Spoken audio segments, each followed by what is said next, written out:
जय हिंद साथियों, अंत्योदय एकेडमी में आपका स्वागत है।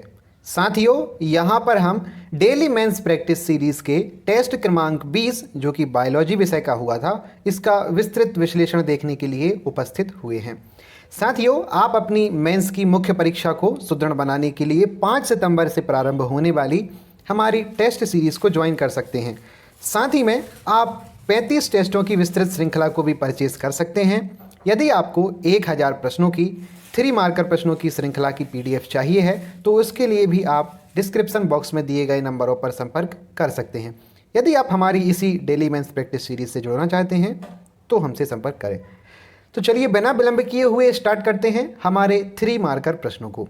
साथियों, यदि आप हमारे चैनल पर नए हैं तो हमारे चैनल को सब्सक्राइब अवश्य करें, क्योंकि यहाँ पर आपको विभिन्न लाभप्रद वीडियोस मिलने वाली हैं।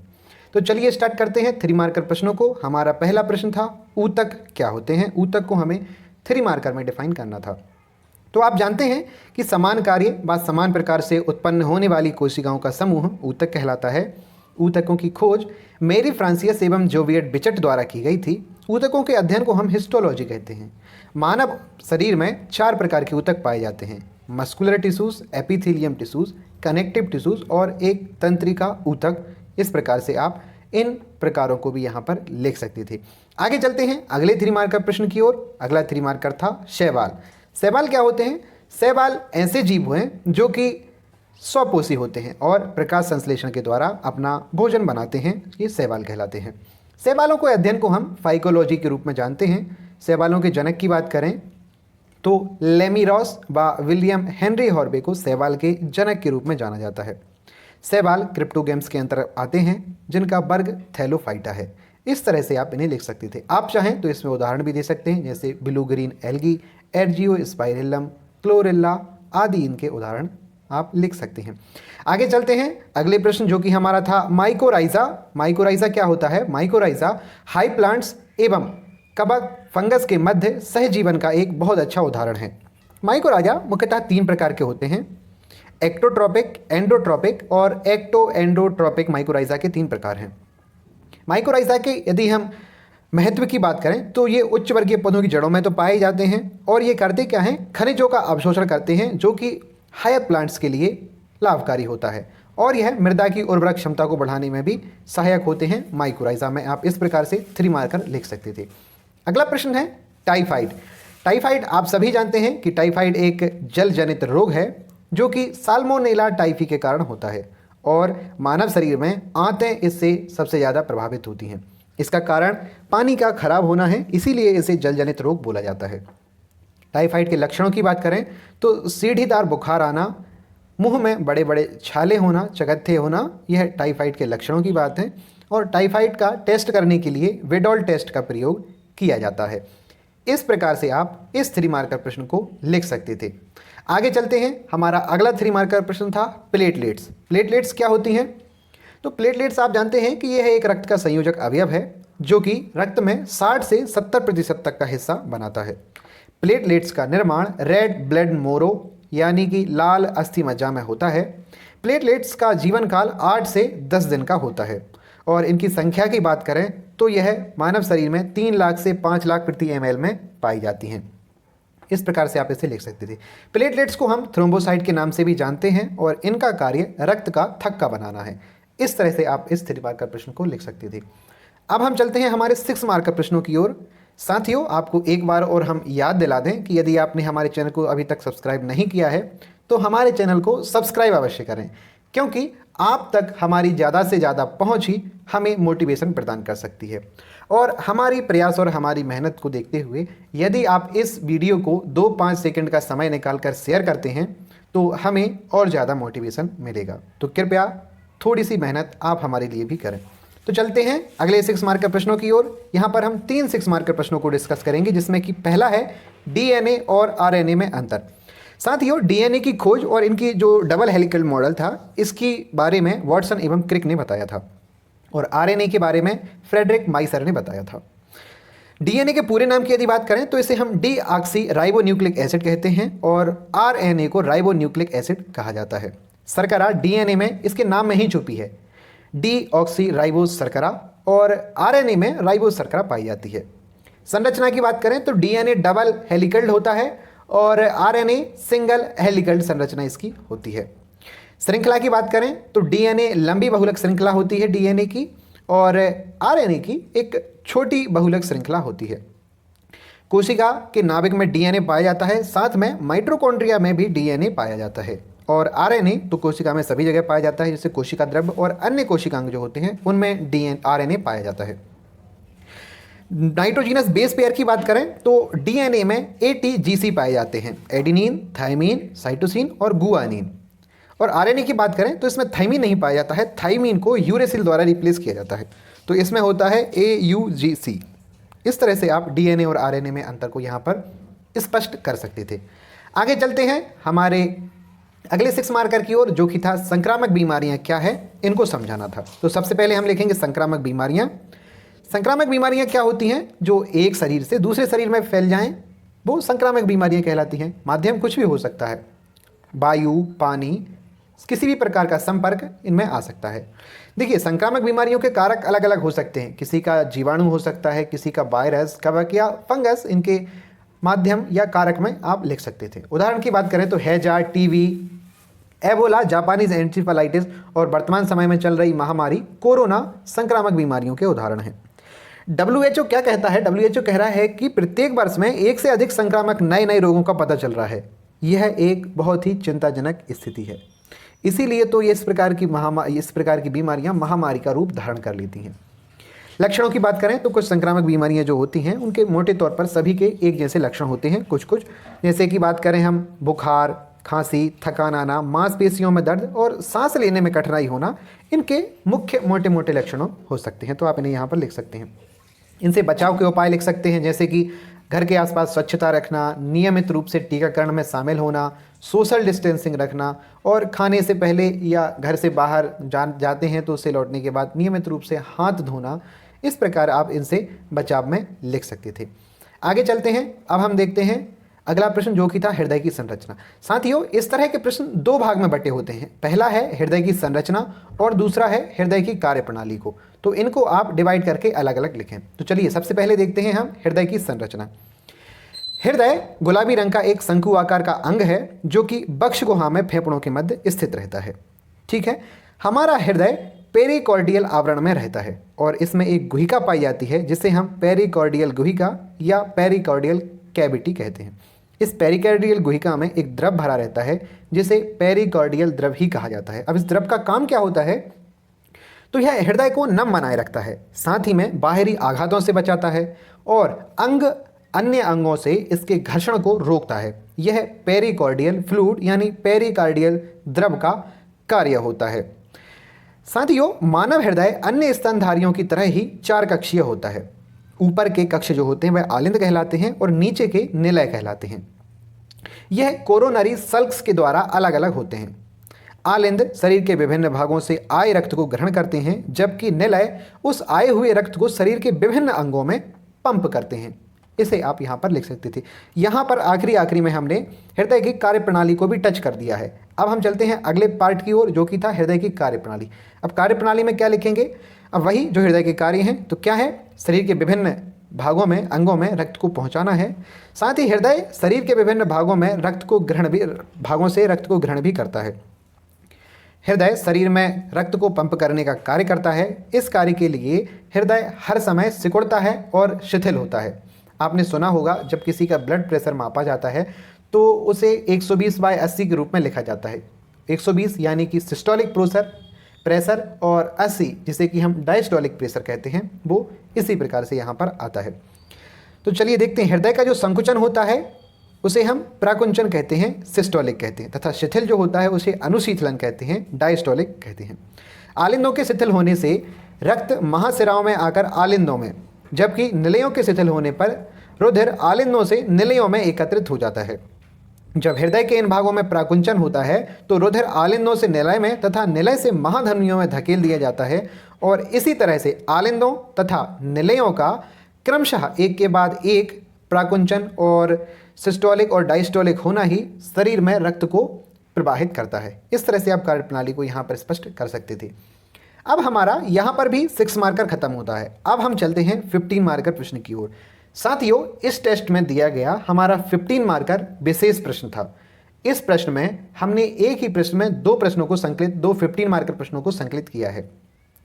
इसमें हमने पादप जगत और जंतु जगत दोनों को विस्तार से पूछा है। तो साथियों, हमने इसमें मॉडल आंसर में पादप जगत को भी 15 मार्कर के हिसाब से बताया है और जंतु जगत को भी 15 मार्कर के हिसाब से बताया है, ताकि यदि ये प्रश्न आपको अलग अलग कहीं पर मिलते हैं तो आप इन्हें 15 मार्कर के रूप में ही सॉल्व कर सकें। और साथियों, इनमें से यदि इनके जो वर्गीकरण होते हैं, उप विभाग होते हैं पादप जगत के और जंतु जगत के, ये 6 मार्कर में भी आपसे पूछे जा सकते हैं। तो आप उन्हें यहाँ से 6 मार्कर में भी कवर कर सकते हैं। जंतु जगत के ऐसे बहुत सारे पोर्शन हैं जो कि 3 मार्कर में पूछे जा सकते हैं, तो आप उन्हें 3 मार्कर के रूप में भी यहाँ से संकलित कर सकते हैं। तो चलिए देखते हैं इनको कैसे लिखना है। सबसे पहले हम बात करेंगे पादप जगत की। पादप जगत के वर्गीकरण को हम कैसे बांट सकते हैं? पादपों की शारीरिक संरचना, उनके परिवहन के लिए जो ऊतक हैं उनके रूप में, बीज धारण करने की क्षमता है और बीज के अंदर किस प्रकार से फल पाए जाते हैं, इन कुछ आधार पर हम इन पादपों का वर्गीकरण करते हैं। अब हम देखते हैं कि इनका वर्गीकरण मुख्यतः कितने भागों में किया जा सकता है। तो पादपों का वर्गीकरण हम 3 प्रकार से कर सकते हैं। कैसे? थैलोफाइटा, ब्रायोफाइटा और ट्रैकियोफाइटा। मुख्यतः 3 भागों में हम बांटते हैं। इसके बाद इनके सब डिवीजन भी हम देखेंगे। थैलोफाइटा इसमें क्या आते हैं? कवक, बैक्टीरिया जैसे सूक्ष्म जीव इसमें आते हैं। इनका आर्थिक महत्व क्या होता है? इन्हें हम खाद्य रूप में, कृषि, व्यापार, व्यवसाय, जैविक अनुसंधान और पशुओं के चारे आदि के रूप में भी हम इनका उपयोग कर सकते हैं। साथ ही में दवाएं भी इनकी बनाई जाती हैं।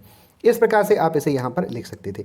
ब्रायोफाइटा की बात करें तो आपने सुना होगा, ब्रायोफाइटा को हम पादप जगत के उभयचर के रूप में जानते हैं। क्यों जानते हैं? क्योंकि ब्रायोफाइटा के जो पौधे होते हैं ना, वो पानी और जमीन में दोनों में रह सकते हैं। जैसे कि लिवरवर्ट्स, हॉर्नवर्ट्स, मॉस आदि इस तरह के पौधे हैं जो कि दोनों में पाए जाते हैं।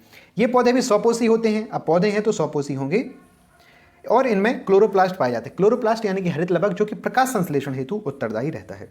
इसे आप यहाँ पर लिख सकते थे। अगला हमारा वर्गीकरण था ट्रैकियोफाइटा। इन पौधों में क्या होता है? संवहनी ऊतक ज़्यादा विकसित हो जाते हैं। इसी कारण ये क्या है? लेटेस्ट वाले पौधे हैं जो कि ज़्यादा विकसित होते हैं, जिन्हें हम देखते हैं। इन्हें भी 3 भागों में बांटा जा सकता है। कैसे? Pteridophyta, gymnosperm, angiosperm.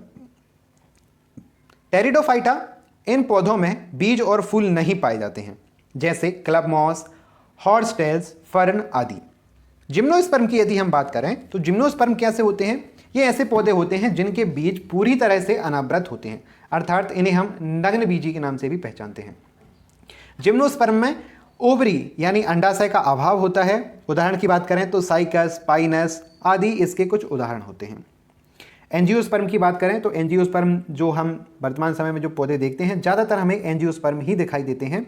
एंजियोस्पर्म, इनमें यह सबसे ज़्यादा महत्वपूर्ण उपसमूह है पादप जगत का।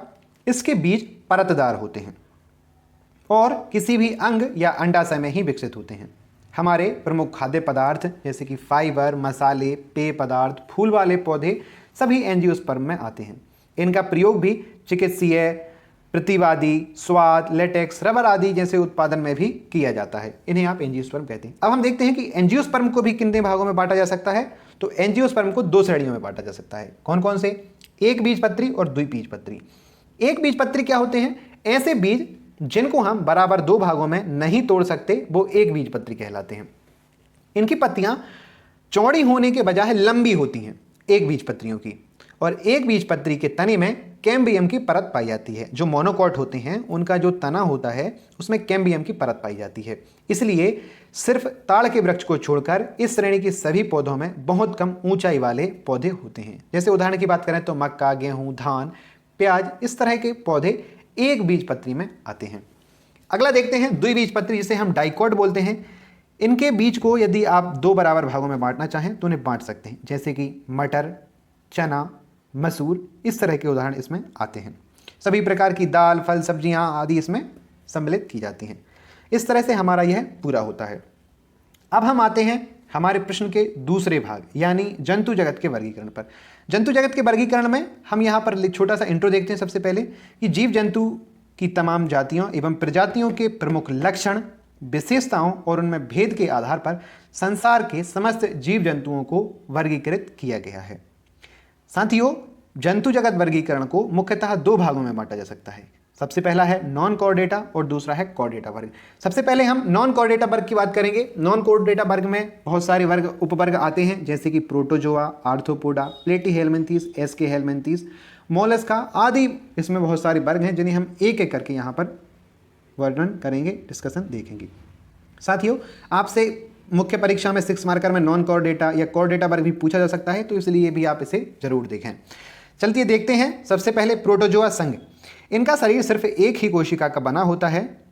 इनके जीव द्रव्य में एक या अनेक केंद्रक पाए जाते हैं। आर्थ्रोपोडा वर्ग की बात करें तो इनके पाद यानी पैर जो होते हैं वो संधि युक्त होते हैं। निचला अंग जो होता है रुधिर परिसंचरण तंत्र खुले प्रकार का पाया जाता है। इनकी देह गुहा हीमोसील कहलाती है। स्वतन, श्वसन, ट्रैकिया, गिल्स, बुक, लंग्स सामान्य सतह आदि के माध्यम से होता है। उदाहरण की बात करें तो मक्खी, मच्छर, मधुमक्खी, टिड्डा, तिलचट्टा, खटमल, केकड़ा, झींगा, मछली आदि इसके उदाहरणों में हम देख सकते हैं। मोलस्का संघ की बात करें तो इनमें श्वसन गिल्स या टीनिया के द्वारा होता है। इनमें कवच होता है हमेशा ही, क्योंकि मोलस्का को कवच युक्त प्राणियों के रूप में ही जाना जाता है। इनमें आहार नाल पूरी तरह से विकसित नहीं होती, पाई तो जाती है परंतु पूरी तरह विकसित नहीं होती है मोलस्का में। उदाहरण की बात करें तो घोंघा, सीप आदि इसमें मोलस्का में आप देख सकते थे।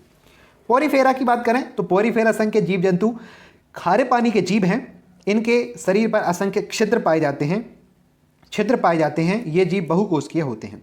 शरीर में एक गुहा स्पंज पाई जाती है। इस तरह से आप उदाहरण में इसमें लिख सकते थे स्पंज, साइकन, मायोनिया आदि पोरीफेरा में आते हैं।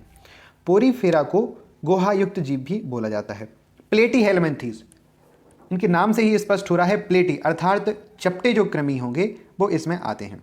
तो देखते हैं क्या होता है। प्लेटीहेल्मिन्थीस में पाचन तंत्र नहीं होता है। उत्सर्जन फ्लेम कोशिकाओं के द्वारा किया जाता है। श्वसन के लिए कंकाल, श्वसन अंग, परिवहन अंग आदि की अनुपस्थिति होती है, अर्थात ये सब इनमें नहीं पाया जाता है।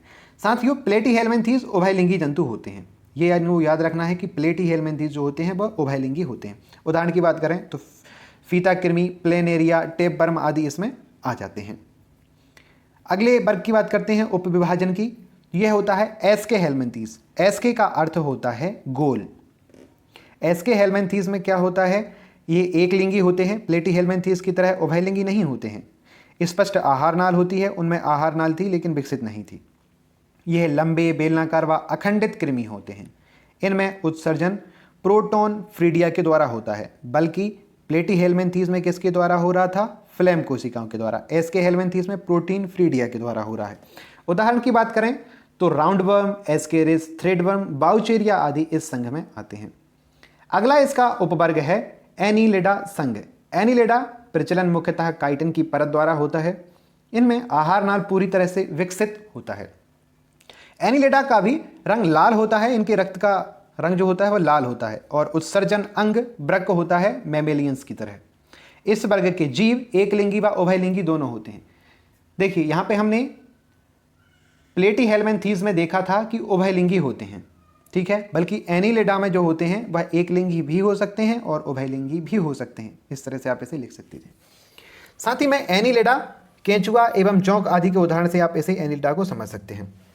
आगे चलते हैं इकाइनोडर्मेटा। इस संघ के सभी जीव समुद्री होते हैं। इनमें जल संवहन तंत्र पाया जाता है। तंत्रिका तंत्र में मस्तिष्क विकसित नहीं होता है इनके। साथ ही में इनमें पुनरुद्भवन की विशेष क्षमता पाई जाती है। उदाहरण की यदि बात करें तो स्टारफिश, समुद्री आर्चिन, समुद्री खीरा, ब्रिटिल स्टार आदि इकाइनोडर्मेटा संघ के उदाहरण हैं। सीलेंट्रेटा की बात करें तो इसके जलीय प्राणी जलीय द्विस्तरीय होते हैं। भोजन आदि पकड़ने हेतु मुंह के आसपास धागे की संरचना पाई जाती है सीलेंट्रेटा वर्ग में।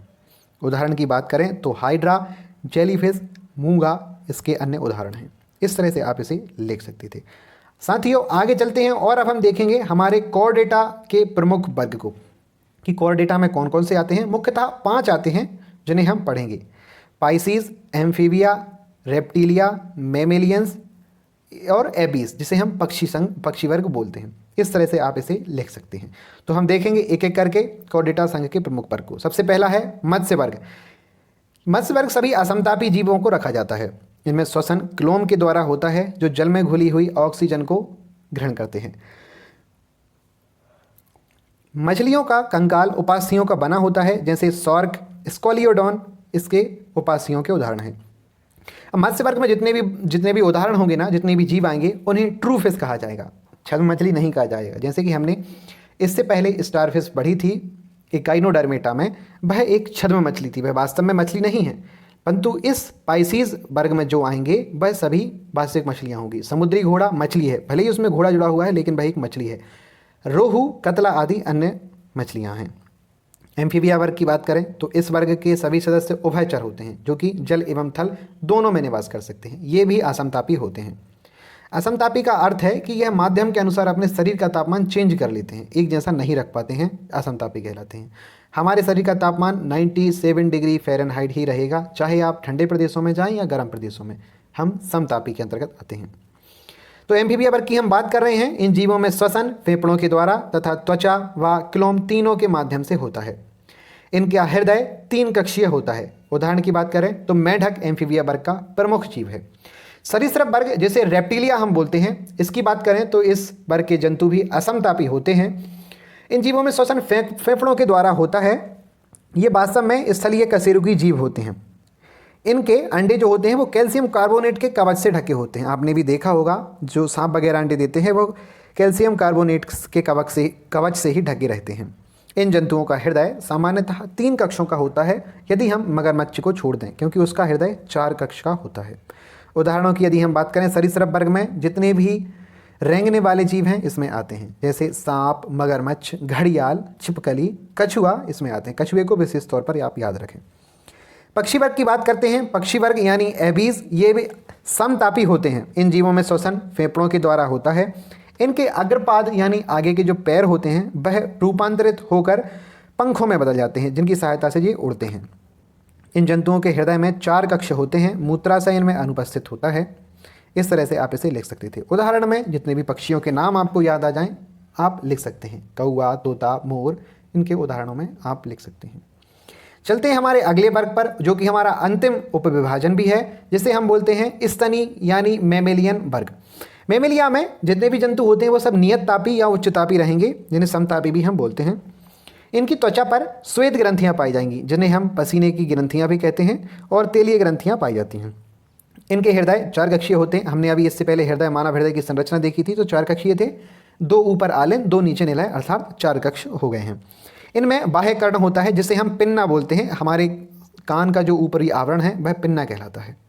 इनके जीवन काल में 2 बार दांत निकलते हैं। मैमेलिया में 2 बार निकलते हैं, इसीलिए इन्हें द्विवारदंती डायोडोंट्स बोला जाता है। इनकी आरबीसी में केंद्रक नहीं पाया जाता है, लेकिन इनके कुछ उदाहरण अपवाद भी हैं, जैसे कि ऊंट और लामा की आरबीसी में आपने पढ़ा होगा कि केंद्रक पाया जाता है। साथियों, स्तनी वर्ग को भी हम विकास क्रम के आधार पर 3 भागों में बांटते हैं। कैसे? प्रोटोथीरिया, मेटाथीरिया और यूथीरिया। प्रोटोथीरिया में जो कि अंडे देते हैं वो। मेटाथीरिया में कौन? वो जो अपरिपक्व बच्चों को जन्म देते हैं वो, जैसे कि कंगारू बच्चे अपरिपक्व बच्चे को जन्म देगा और उसे फिर अपनी स्कूपियन थैली में जो होती है उसमें रख लेगा। यूथीरिया की बात करें तो यह पूर्णतः विकसित बच्चों को जन्म देते हैं, जैसे कि हम मानव पूर्णतः विकसित बच्चे को जन्म देते हैं और मैमेलियन वर्ग के उपभाग में हम आते हैं। इस तरह से आप इन्हें लिख सकते थे, स्तनी वर्ग के उपविभाजन को। साथियों, इस तरह से हमारा यह वीडियो समाप्त होता है और हमने सारे प्रश्नों को अच्छी तरह से डिस्कस किया। आपको यह वीडियो कैसा लगा, डाटा कैसा लगा, प्रेजेंटेशन कैसा लगा, इस बारे में आप हमें कमेंट करके ज़रूर बताएं। और यदि आपके पास 4 या 5 सेकंड का समय हो तो आप इसे अपने व्हाट्सएप, टेलीग्राम चैनलों में ज़रूर शेयर करें, ताकि हम ज़्यादा से ज़्यादा लोगों तक पहुंच पाएं और हमारे ज्ञान का थोड़ा सा प्रसार कर पाएं। साथियों, यह सब आपके लिए ही है, निःशुल्क है। कृपया थोड़ी सी सहायता हमारी भी करें। चलिए मिलते हैं अगले डिस्कशन में, अगले वीडियो के साथ। तब तक के लिए धन्यवाद। जय हिंद, जय भारत।